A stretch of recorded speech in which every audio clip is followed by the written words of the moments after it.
Welcome to Virtual Boardroom of Canadian Law Tutor. I am Golvick, your host and your teacher for next 45 minutes. I'm excited to meet all of you. May I know a little bit about yourself so that I know most of us are writing the barrister exam for the first time? Are you writing both, so that we have an idea where to develop the conversation among us? Let me have somebody from who just written the exam. Let's have her on over here, my student, so that she can address these concerns. How about that? Yeah, so let me see if she is available, or we can even have a quick chat tomorrow in case she can't join us today for any reason, so that we can keep it separate. But trust me, it's a very user-friendly platform. And they give you an advance notice. They give you, a mock exam to work. So it's a pretty, you can say comfortable platform to work with. So far, what I have been, hearing from my students, I've worked with people who have written 7 hours of the exam. I've also worked with people who have done latest 4 hours of exam. And one of my students is also writing tomorrow, and then day after. This is my last stretch of working with June students who are writing in the last window. So I would say it's a very comfortable environment, because going to an exam hall and going through all that formality, and then being with other people, and being in an environment of collective anxiety is more stressful rather than being in your own comfort zone and writing with your own pace. This is what at least I have learned. So let's see, we can have somebody to talk to you guys, so that we can reconvene this meeting to help address that procedural aspect of the exam. But so far, what I have heard from my students, they didn't have any technical difficulty. They had comfort of, and their proctors were very kind, and they were very accommodating. And I have students who have written the physical exam as well as virtual exam. So some of them wrote barrister in March as a physical exam, and now for the solicitor that stretched on, and now they're doing that in virtually. So they found it very, very comfortable to do it virtually. Yes, but we can, that's a very good question, and we can address to that subject, procedural aspect of the exam, in another time for us, so that we can have everybody taken care of by, you can even send me questions on that, and I'll be happy to help you guys to have comfort of those exams questions answered. So now we are moving to barrister exam. So my question to all of you collectively is everybody writing this exam for the first time? Are we, do we have people from common law background or civil law background? What type of collective, because I don't know you guys, right? We are meeting for the first time. So to help you better, I would like to have a little bit understanding. You can post it in the message box where I can answer your questions and take overview of the lesson, because I work with people who are writing coming from my home country, coming from England, coming from civil law jurisdiction. So everybody takes help for these exams.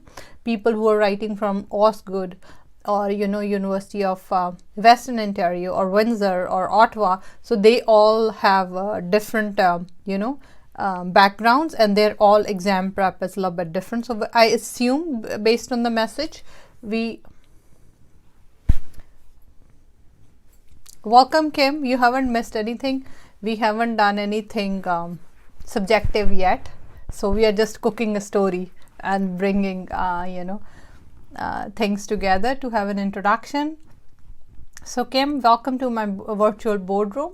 I hope I can help you to prepare your exam this would be a meaningful exam workshop for you, so that many people feel overwhelmed with this, like, oh, I'm writing so many exams together, what is the component. So first of all, since we have most of the people who are writing this exam for the very first time, and we are from common law, so the number one thing in this exam is be prepared to read it, right? Be prepared to read it, and read it in a way that you this material start talking to you. The term I had for my material when I was reading for the exam, I would say the material doesn't talk to me, and when I close my book, it doesn't walk with me. So when I am teaching, my perspective is to break the barrier so that we can absorb that information. So the first thing about this exam would be, there would be certain days when you would not be able to go with the number of pages you believe. Welcome Rajinder, it's nice meeting you. So we're going to reconvene now. Now let's focus on the barrister exam. So what do we know about the barrister exam over here? Barrister exam consists of civil law, criminal law, family law, public law, and professional responsibility. These are the 5 main components. So we are very comfortable with public law. We believe, oh, we did this NCA admin law, this is pretty much the same. No, it's not. Public law is mostly about how would you work as a lawyer in a situation, supposing you are before a tribunal. Are you ready to go before an immigration tribunal, human rights tribunal, or if I'm in trouble with law society, before my tribunal or a labor tribunal? So it's about you're working in the administrative law. You know the substantive component of administrative law. Public law students do, ignore till the end. They believe like they have done NCA. This is one mistake everybody does. Believe, even when I looked at my exam syllabus, I was like, okay, I know public law. This is what I've done in NCA as an admin. But when you dig down, you understand it has constitutional law. It has working of tribunals. It has working of judicial review application. And of course, it is about the administrative law, of course. So you need to understand it, give it a due weightage, due time, and absorb the key components of this material collectively. So public law is one component which is not that difficult, but it should be learned way in advance. That's one thing I would like to stress upon that before moving on to the subjective.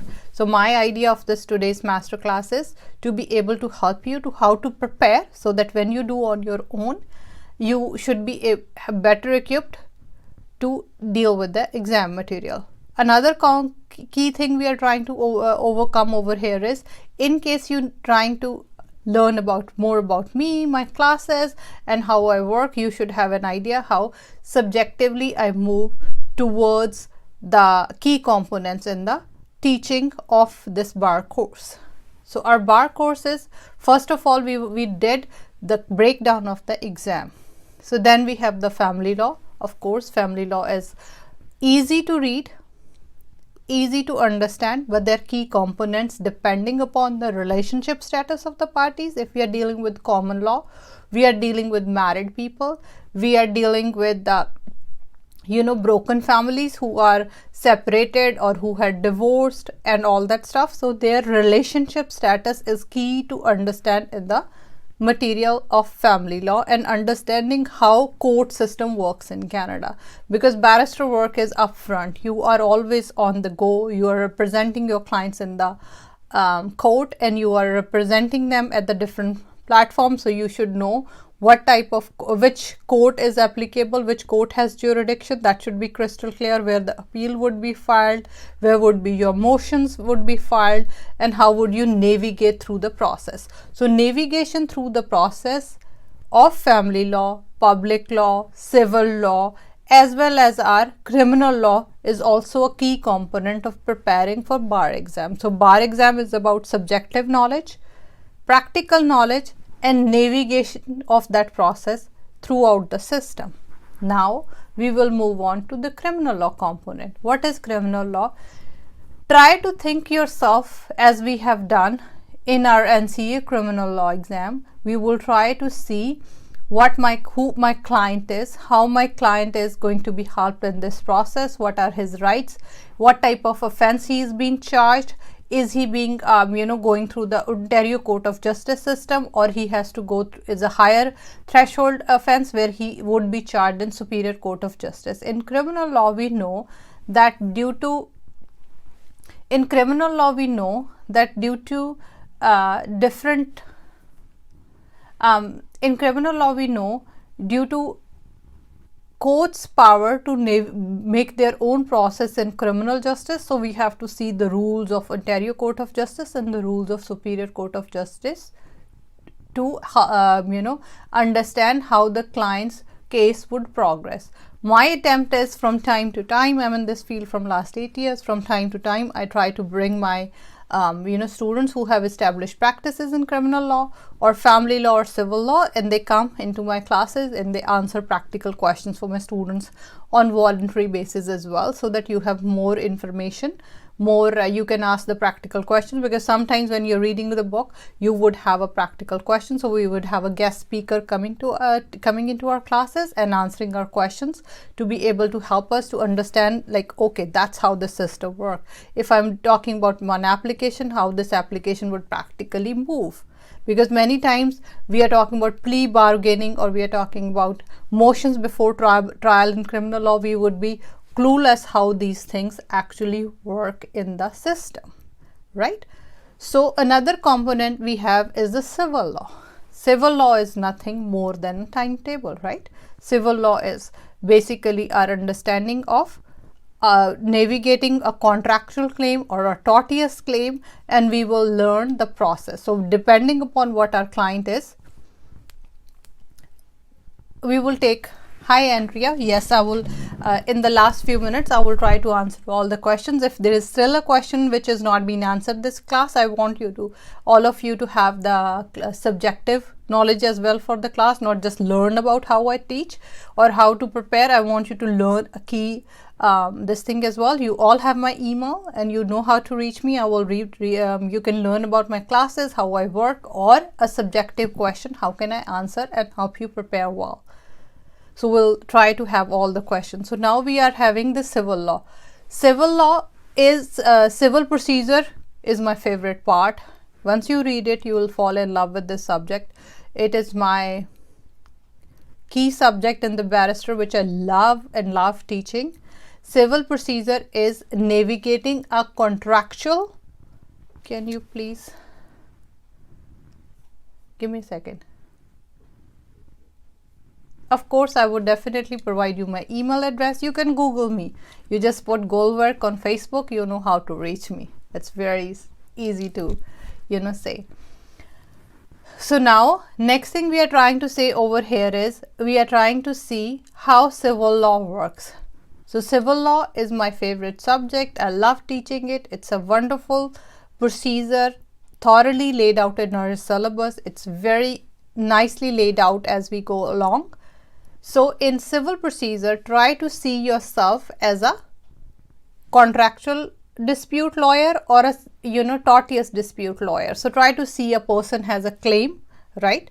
And depending upon the claim, need to go through the action process or application process, whether the person's claim is going through a full-fledged trial or it's more like a contractual interpretation. For example, if we have something like insurance policy, we just need the interpretation of that. We need some kind of clarity on that. That does not need the full-fledged process. That can be taken care of by a shortcut process. So civil procedure allows us to choose between between two methods of litigation. One is action and another is application.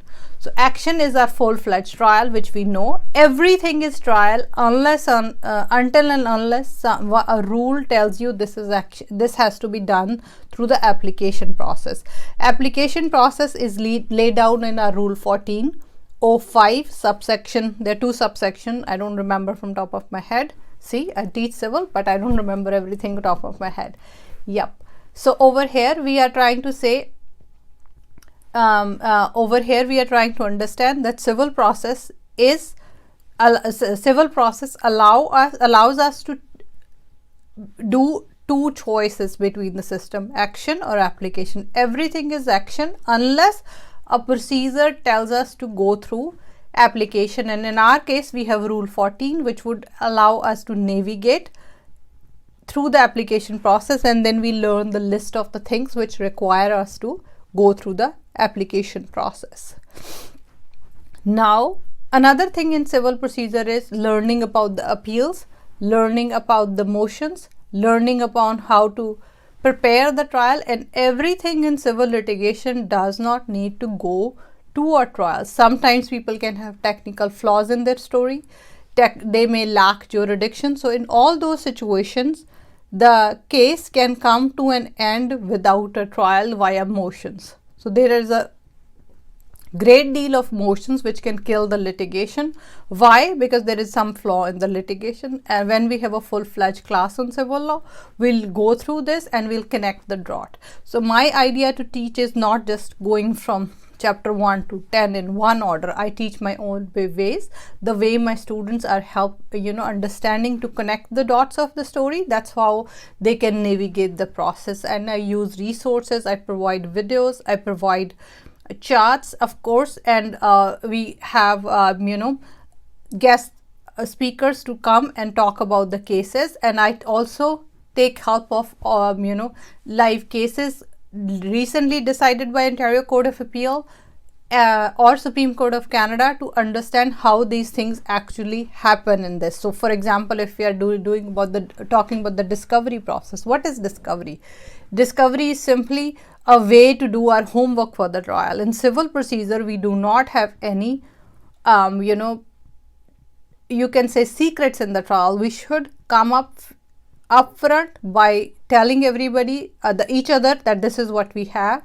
There is an exchange of information, exchange of document via affidavit of documents, documentary discovery, physical discovery. So there are rules around that which is beyond the scope of our current class.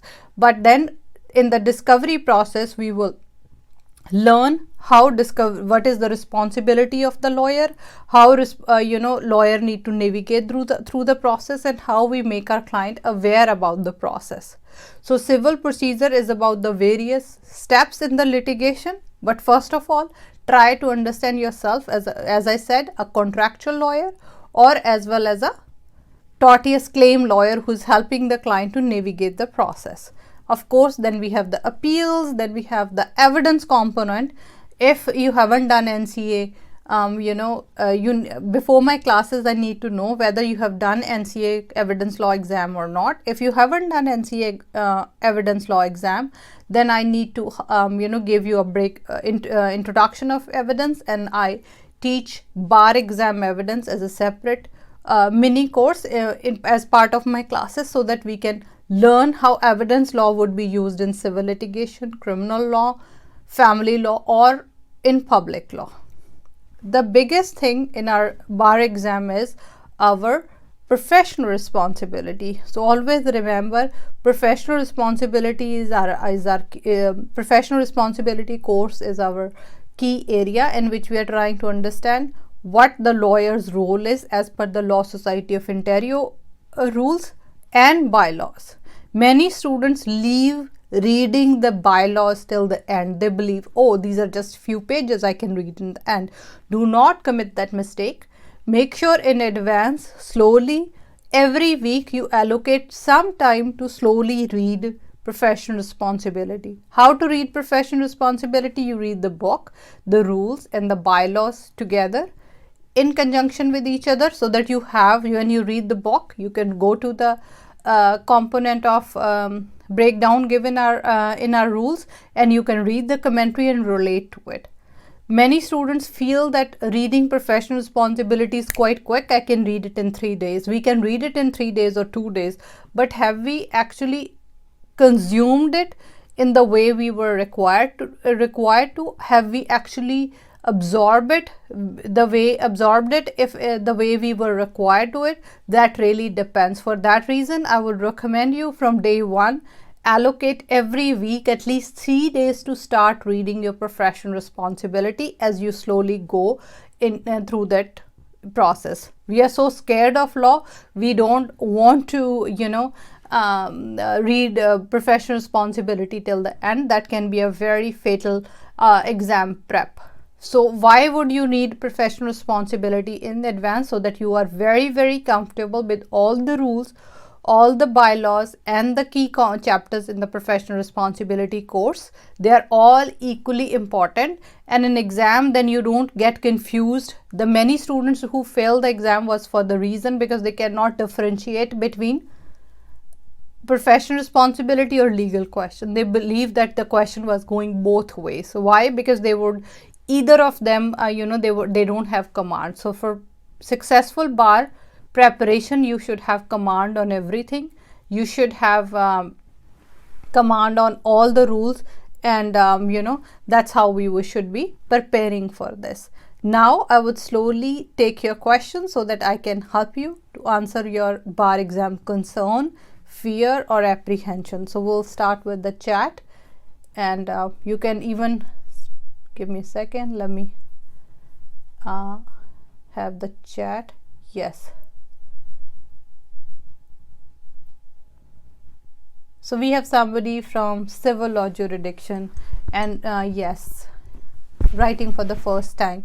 Andrea, I'm speaking to you. Can I get a little bit more information about yourself so that I can help you and answer your I have worked with many civil law students. I know how and they struggle, especially with civil litigation. Family and criminal and public isn't hard, but civil.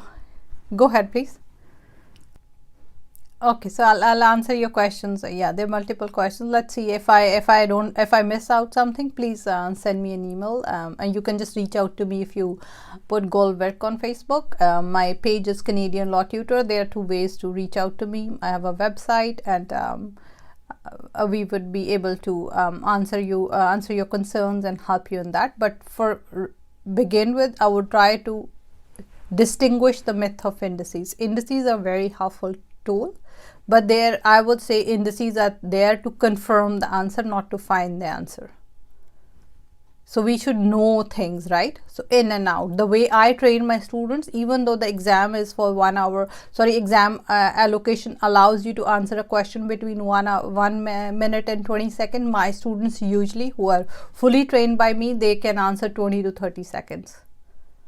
That's the speed they have because they know information in and out. They have been trained so well, they know this is what I've done for myself. So that's what was level of my own preparation, and I don't have a magic wand. I just have experience in teaching, breaking down the knowledge so that you are so comfortable, and I try to break down the knowledge into, I would say red light and green light and orange light, that kind of, so that you use bar material as a driving manual. You just know things in and out, and when you need, you can confirm it, right?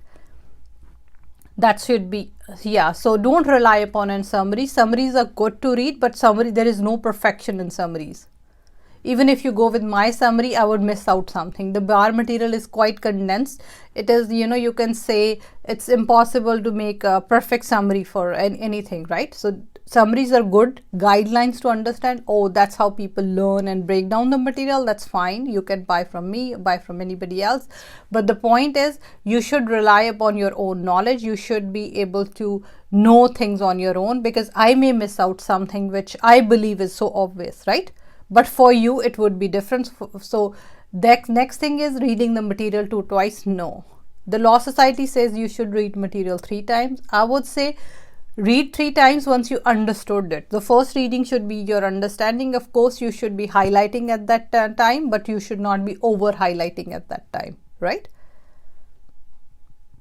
So that's my concern is, and at this moment, if I have missed out anything, I would be happy to, have another, email or something in which I can answer your questions and stuff. So indices are important. Yeah.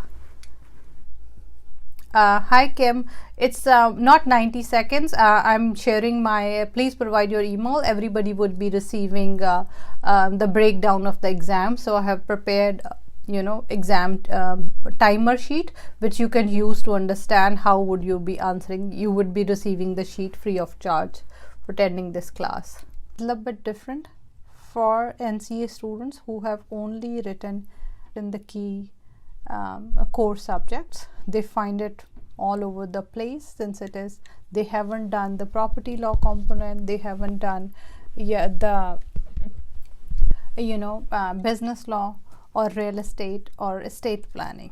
So it can be a little bit overwhelming. So we'll break it down to make you feel comfortable with the subject and help you to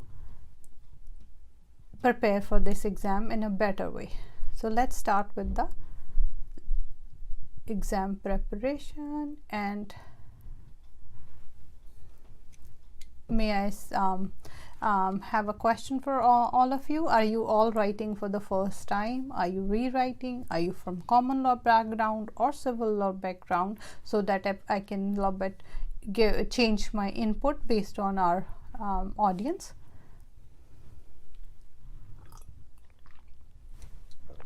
Hi Meryl, common law, and feel free to first time Simran,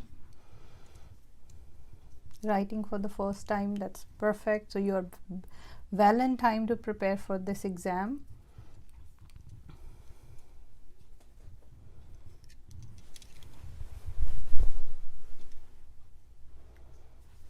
So we have mostly students from common law jurisdiction.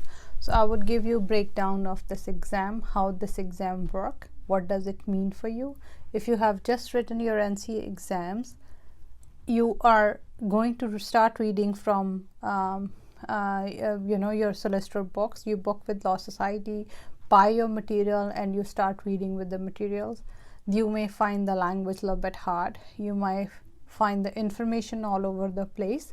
So I will give you a breakdown about the exam. If you have done business law in NCAs or property law in NCAs, that would give you basics for business law and real estate. So we have a very important subject, estate planning. You must have seen the advertisement about the lawyers. They are doing the will drafting, power of attorneys, and all those documents. So estate law is component of learning how to plan a person's substitute decision making if they are not well anymore, or on an untimely death. How can a person plan their legal heirs? How can they plan how would their estate would go further? So that's what our estate planning is. We'll go subject by subject on each component. So first thing we would talk about, the first and the most important thing is professional responsibility. How do we learn about professional responsibility? And first of all, how do we learn professional responsibility? To be very honest, so professional responsibility is your key course. It is 3 things in your exam material. One you have is the rules, another is the bylaw, and then we have the chapters dealing with professional responsibility. They are around 14 chapters, which gives you information about advocacy, competency, bookkeeping, and other responsibilities of the lawyers in the practice of law. Many students make the mistake of not reading the rules or the bylaws. So you should be reading the rules and the bylaws from day one. Your reading of the material, your study plan should include due time allocated towards professional responsibility, rules, as well as bylaws. That being said, so that when you have a question, you should be able to navigate the process and understand whether I am required to answer a professional responsibility in this scenario, or am I required to answer any legal procedural aspect of practice of solicitor exam in this situation. First of all, we will try to talk about real estate. Anybody has any idea about the real estate? Anybody is articling in a real estate firm, or being able to answer what the real estate lawyers do? And do you have any idea about how property law in Canada work, so that we can, so we have a person waiting.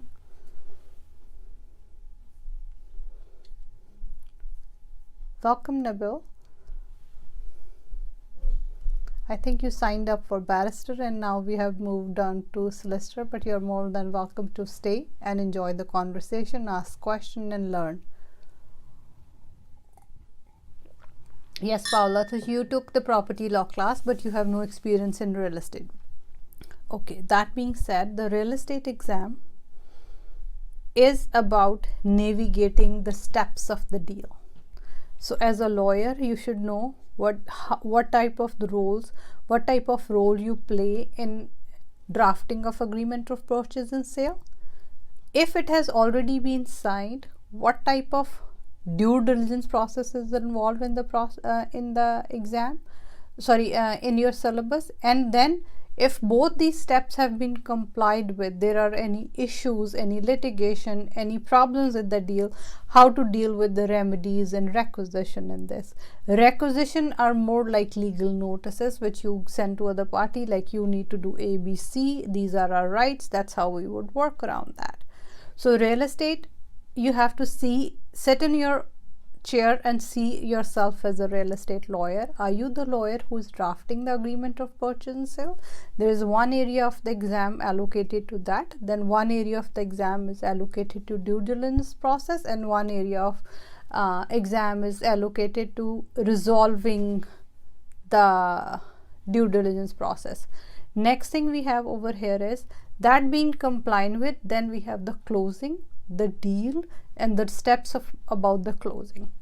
Other than that, the main thing in real estate is understanding our usual resale houses deals, new home deals, condo deals, cottage deal, or commercial deals. So we should be equipped to understand the key component. Of course, then the agreement would change a little bit for everything.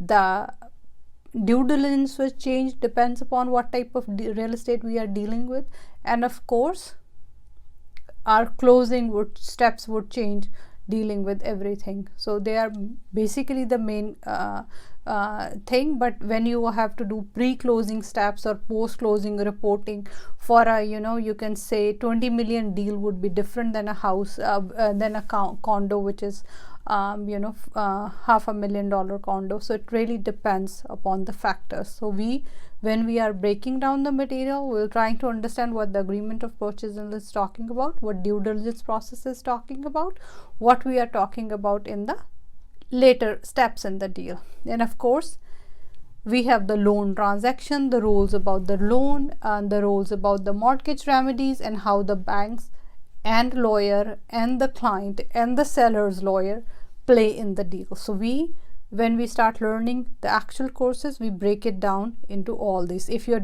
trying to do it on your own, that's wonderful. I did it on my own. You can definitely do it. So try to see yourself as a lawyer navigating the deal, navigating the different steps of the deal. So you can always take help of the table of contents given in the beginning, and those table of contents allows you to navigate through the process. You can see what this chapter is all about. Next thing we are trying to understand over here is, so that is the big chunk of real estate. Big chunk of real estate is also about complying with the bylaw 9, handling the money, handling the law society's rules regarding the trust account. So all this is equally important for our exam. If you have any question for whatever I have said so far, if it is too fast, please let me know. I can slow it down and dig it down more. Anybody have any question for this? Coffee is my best friend. If you need to take a break, just take coffee. Yes, no, we have no questions. Okay, so we have one question over here. Okay, yes. So property law. So somebody, yes, property law.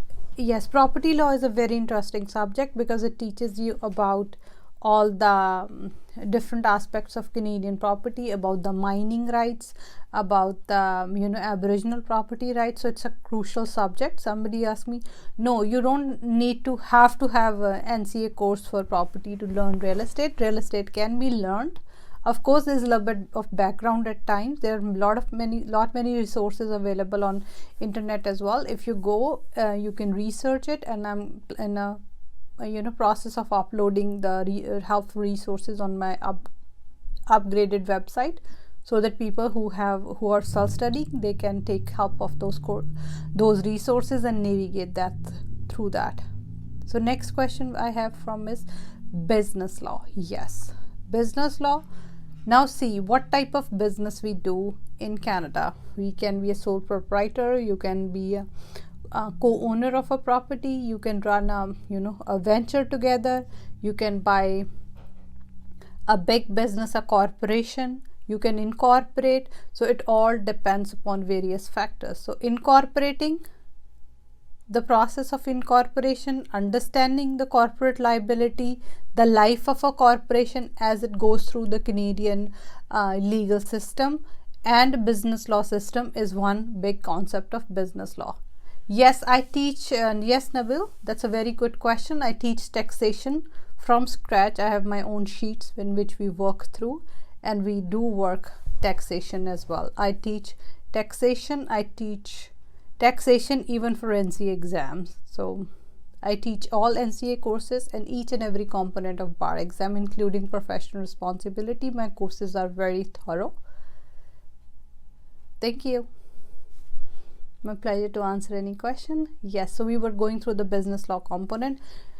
Business law, try to see yourself, so navigate the business law reading from the corporation's point of view. Creation of corporation, understanding the liability of a corporation, the life of a corporation is the role playing between shareholders and directors, how they both have their rights, and sometimes even shareholder can come in the upfront, and they can be a decision maker via unanimous shareholder agreements. They can try to run the corporation, drafting of those documents, and every business is dependent upon the creditors.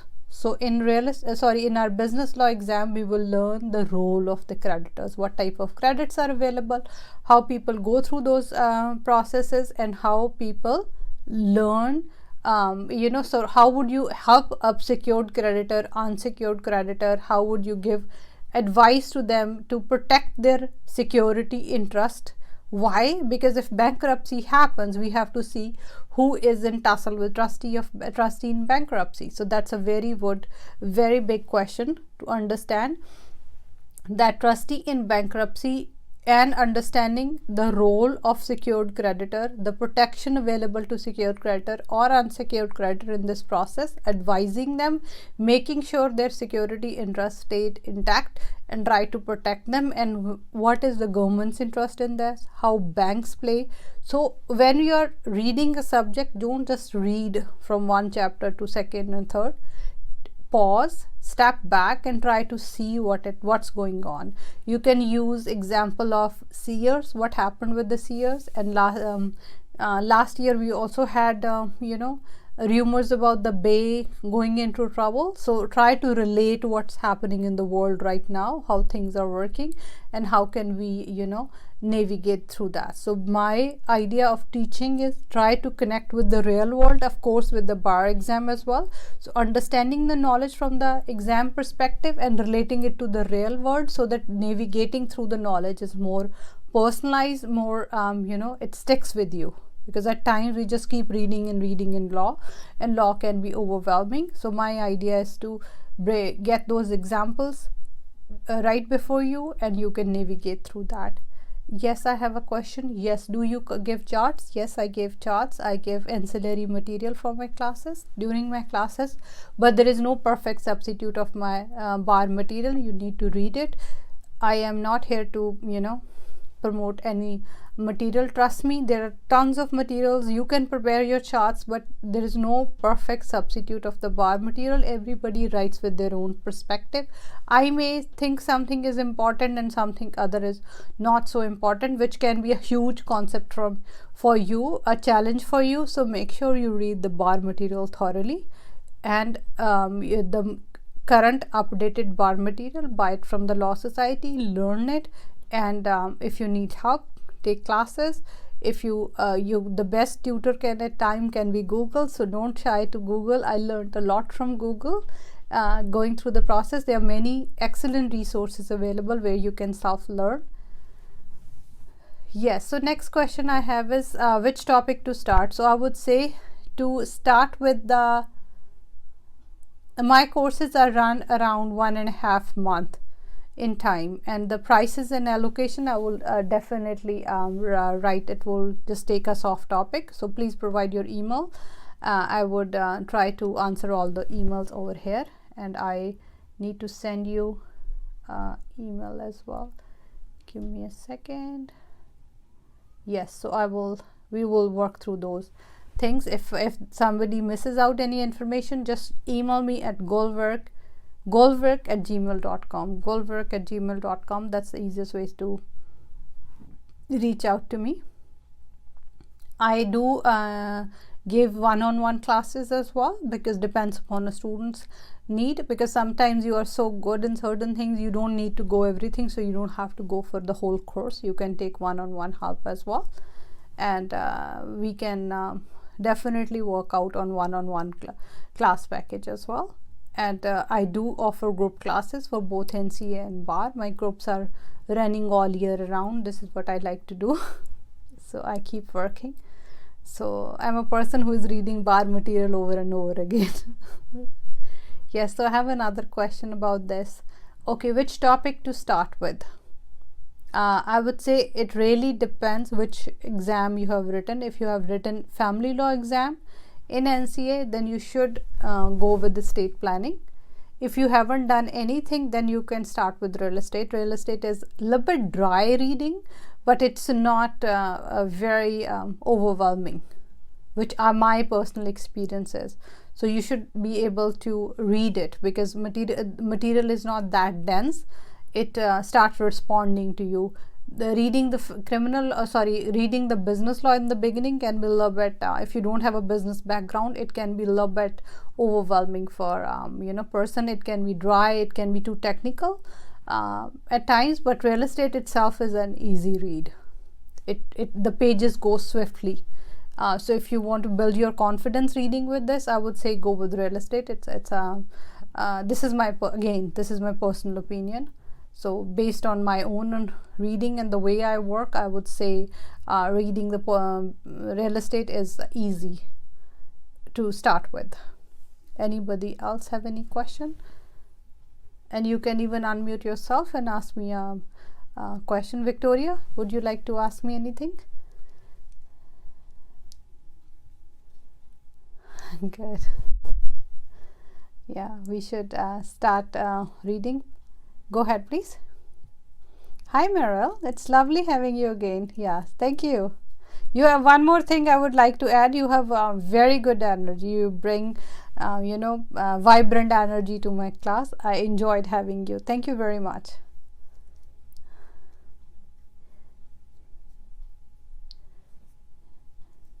Thank you. No, we all need to, be there for each other. It can be a little bit overwhelming at times. It's a lonely process. It can be very, at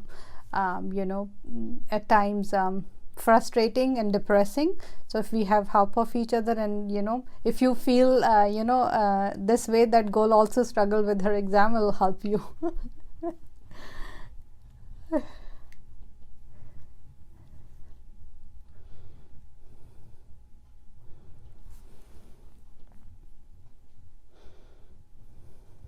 No, earlier, yeah, students, yes. Even I used to do group classes in person, coming in, Mississauga. I would just meet people in downtown and in my students' boardroom of the law offices, and, have more interactive session. But unfortunately, we can't do it. So we have to be virtually there and be able to help each other. Yes, go ahead, please.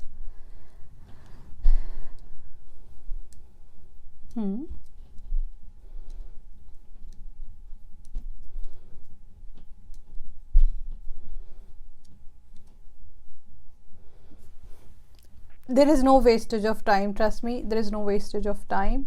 The bar material, you should see how much it talks to you. So I have a very interesting format for a very personalized way of talking about losses. Material should talk to you. When it starts talking to you, that's the level of preparing, right?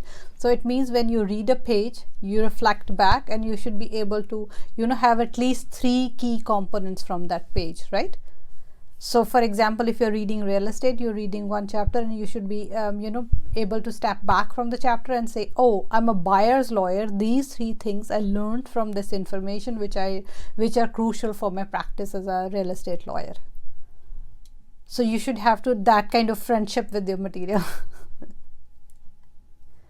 Yes, you should, whenever you feel overwhelmed, step back.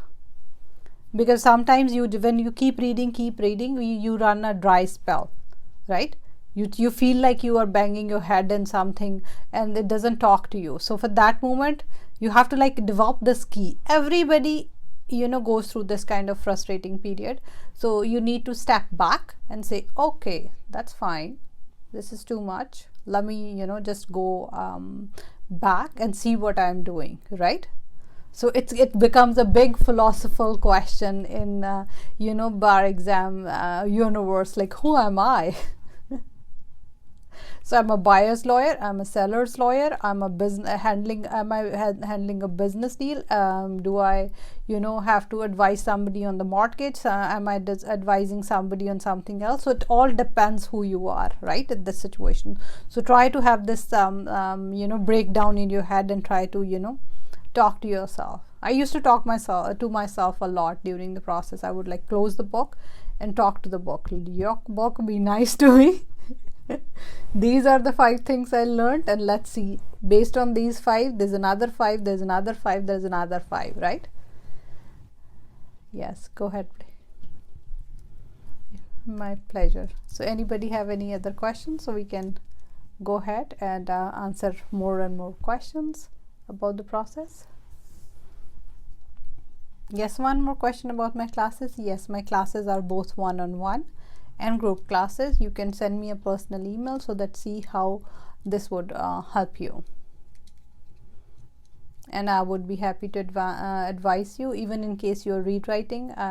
Somebody asked me in the last class as well, so if what kind of tip I have for somebody who is rewriting. If a person is rewriting, they should start with professional responsibility. It's the key subject, and you would be able to navigate your mistakes. They would come back to you, and you will be able to understand this type of mistakes I made in the exam. So if you're rewriting your exam, don't jump to the law. First, thoroughly read your professional responsibility and then touch law. That's my recommendation is there. So okay, so I have a question from the civil law jurisdiction. So if you're writing for civil law, what should be your biggest concern? Yes, I would say people who are writing civil law exam, they find property law really hard, because this is very, very unique component over here. So you can take classes for that. You can use NCA material to understand and see what the cases they have used over there. So when I'm teaching, I try to provide ancillary material and based on the case law to see how it works. So we keep changing our classes in every way so that we can have more meaningful understanding, and you can feel more equipped when you are writing your exam. Any other question over here we have? Simran, do you have any question? You're also writing for the first time. Welcome to my class. If you have any question, please ask me over here. No, that's wonderful. So it means I'm helping you guys so that we don't have a question. Yes, another question about the estate planning. Yes, do estate planning has taxation? Yes, estate planning has a state administration tax, and of course we have to decide what type of asset would go through capital gain taxes and stuff. Yes, I do teach all this. Thank you very much. That's a very interesting question. And then the next question is, do I take care of will writing and execution component? Yes, I try to break down the material in a proper way to help you understand. Yes, we will be talking about the execution part, knowledge part, litigation part, and of course how things are differently work differently in the Aboriginal law component. Yes, when we are dealing with the Aboriginal component, they have their own unique status in the law when they interact with the law. So we'll be learning about that. For example, one thing, okay, so somebody asked me, what is the one thing you would say? For example, we know that validity of a will for an Aboriginal client, the will can be declared invalid if it is against the public policy. So normally will would not be declared invalid, but for Aboriginal people, that's one thing which we need to know. So when I'm teaching, I would when I'm teaching the law, the courses, I would try to take you a little bit background of the subject so you can understand it more comprehensive way. If you have any other question, I'll be happy to answer.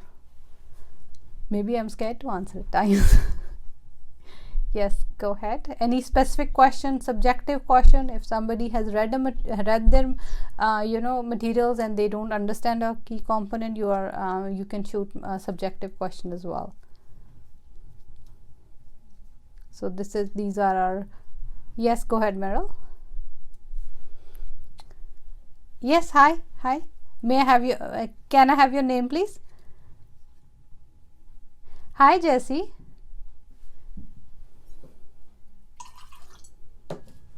Right.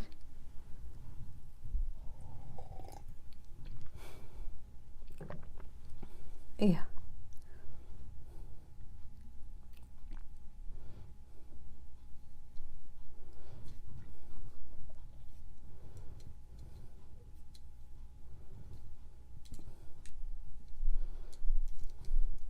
Right. Yes, that's correct. And but you can, there is a lot of, if you go to Barrister and Solicitor competency page of Law Society, there's a lot of breakdown on that. So there are a lot of laws which you can start reading. For example, Substitute Decision Act, Vendor Purchaser Act. There are many for Solicitor Business Name Act. They are listed, and I can help you understand how can you prepare, even start preparing with the help of those resources, even if you haven't just registered it, so you can get familiarize yourself with all those legal concepts.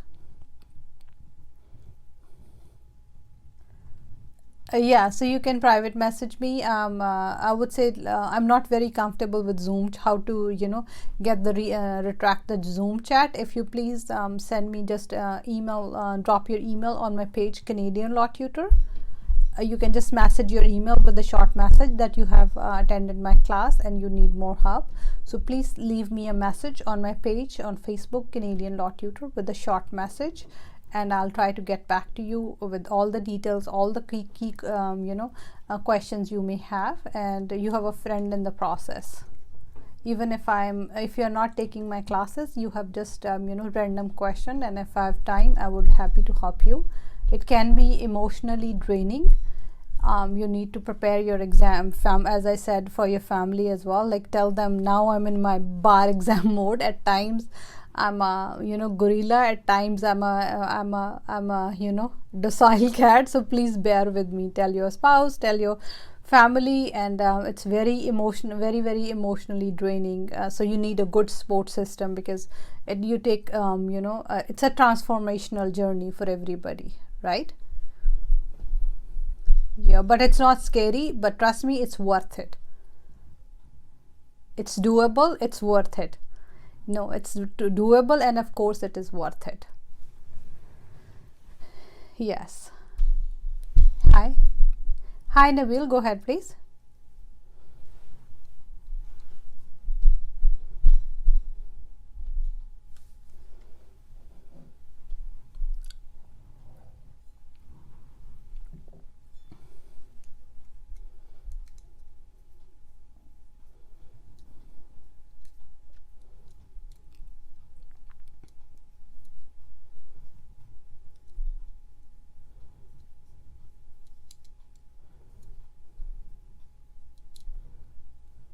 No, trust me, you can find the answer, but you can only confirm the answer. I would rephrase it for you. Yes, we would not go with that. So if we can have more on ourselves, why would we go into an exam with an anxiety, right?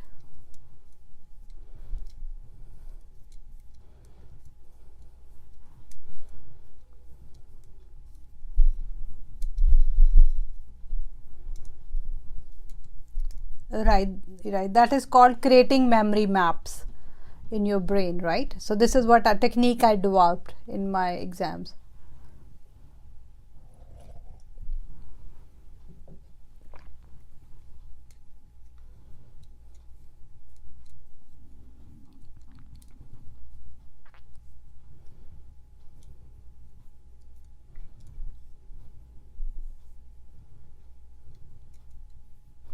So I would say, for exam, the way I train my student, from my experience, I can, with my experience, I can say that my students are trained to write, give answers. I've timed them before the exam. They can do it 20 to 30 seconds per question. Most of the exam, at least 50% of exam, they can based on their memory.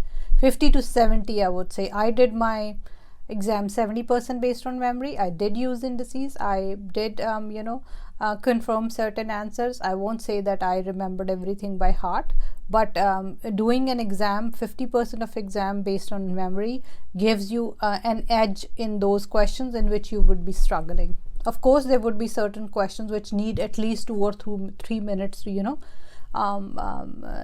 confirm, flip pages, and be able to navigate. So we have to buy the time in the exam, right?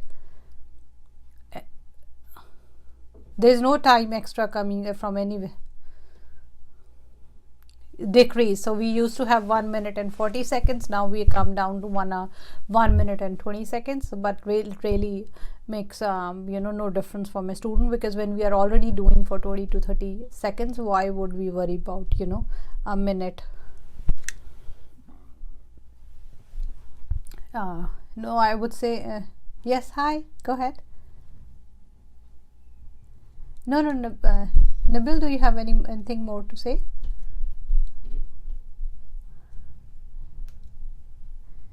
Yeah, sure.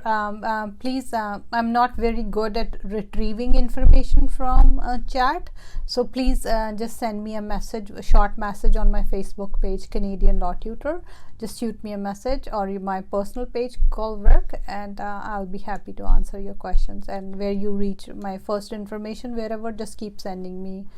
Bear with me. I am learning every piece of technology, and I'm not very good.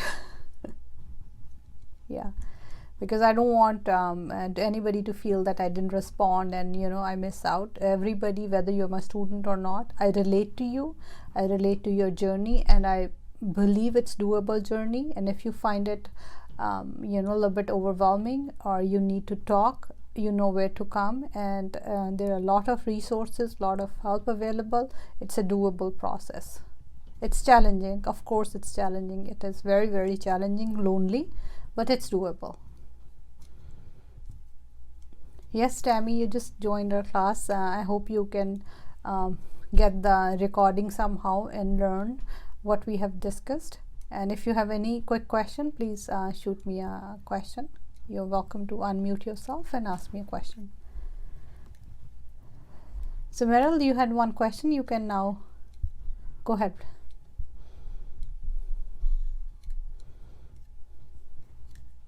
PR is backbone of our license as well.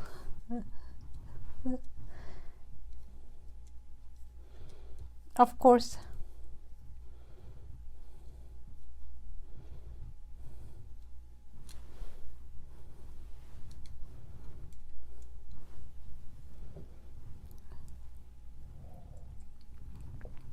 Knowledge is the key, Meryl. Knowledge is the key. Knowledge is the key. If you know stuff, you know what it is, you know what they're asking. Is it a step? Is it so we need to know both to balance, right?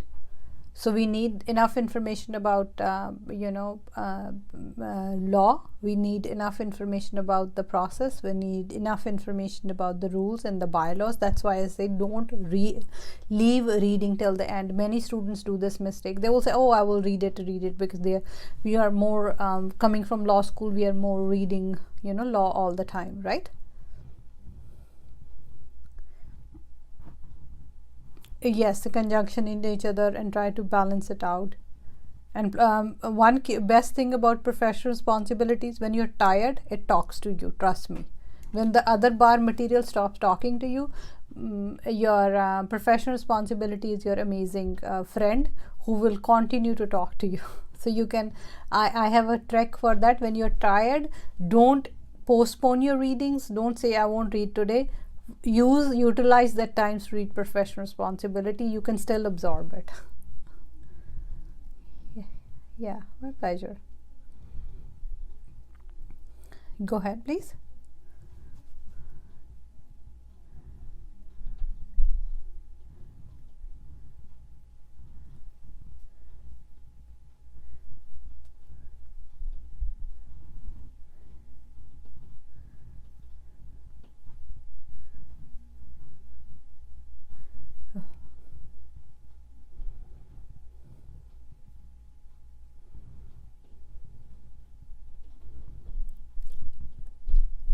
Yes, for dates you cannot remember. So of course that's more in barrister exam.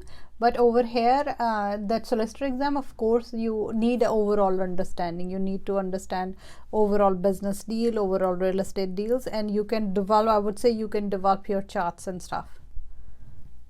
So I would say you can have usually I recommend, it's a very old school trip. Old school trick. So you can use A4 sheet, fold it like that, what I did for myself, and fold it like that, and then cut it from here and make it a strip of paper, and you can staple it on every chapter, and once you read it, you can start making your own key notes over there. So the biggest thing, as we were talking about with Nabil, was like when you have read your material, after a while you feel like, oh, I don't even remember anything. That's just a feeling most of the times, because of the fear and examination pressure. It's more like a feeling. So if you have your own handwritten notes in front of every chapter, it gives you psychologically very high. So you can look at those, even if the material looks very dense. Of course, it's a beautiful written condensed information, so that can be overwhelming, but looking at your own sheet would give you a kind of boost your confidence. Oh, I know it, and that your second reading can be very helpful. Yeah. Right. I teach students from scratch. I request students not to come with any type of reading or this thing.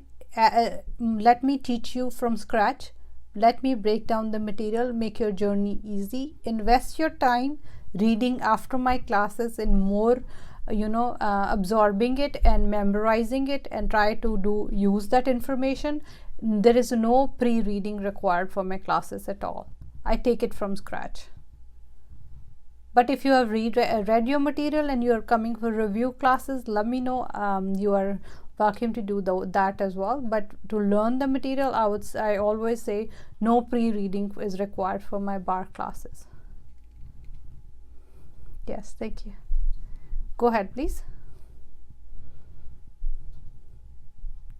It really depends upon my schedule. If I have that always list, it really depends upon my schedule. Whenever I have time, it's all posted on my page, Canadian Law Tutor. You can check it from there. Closer to the exam, we post the review classes, exam workshop every year, whether we are doing for real estate or professional responsibility. It's more in how much students demand. We customize the classes as well.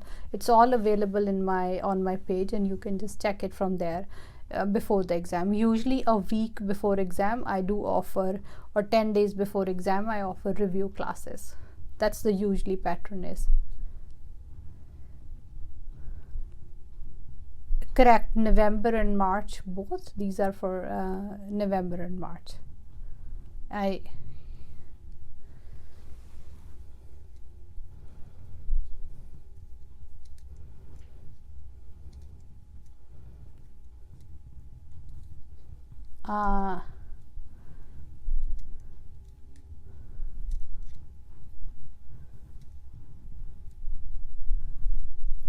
would say a law society has very good helpline for these kind of issues. You can reach. And have you ever heard about MAP program by Law Society? They take care of all the psychological aspect of the exam preparation as well, and for the lawyer and licensings. It's called MAP program by Law Society of Ontario. They help for all these issues. If you are feeling overwhelmed and stuff in the process, especially due to COVID, there is a helpline for licensing candidates as well as for lawyers. So you can check out with Law Society for that. Because my aspect is teaching and boosting your confidence with knowledge and preparation and tools. Of course, and writing an exam can be an entirely different ball game, and we all work differently in the exam. So you need to, and there are many, so you should, I would say, recommend you to go with MAP, and MAP would be able to, probably there would be somebody who out there who are expert in these areas and be able to help you with that. Yes, you just Google a map. Please send me your email so that when we have the schedule, we can just unload the schedule and let you know. I had this buffer week to help students to reach out, because I felt that sometimes students feel I'm not approachable because I get overbooked and always working. So I'm trying to reach out to everybody to help them study on their own or learn about my classes, both ways. And please send me your email so that we can reach out to you with the detailed program. Yes, and I would take care of your queries. So we will have a collective session for everybody who has done the barrister as well as solicitor class, so that you can learn from a person who has written an online exam, and we can take care of your anxiety of writing the online exam as well. So, any other question? Any last question which I need to answer? Please feel free to message me. Okay, so I have a message. Yes, Angul, do you teach state? Yes, I do teach state exam comprehensively, along with taxation, business along with taxation, real estate HST calculation, as well as LTT calculation. Yes, all that. Thank you. I hope I have answered everybody's question. Please send me your email separately. I may not be able to retrieve the chat because I'm not very tech savvy, just so that I don't miss out on anybody.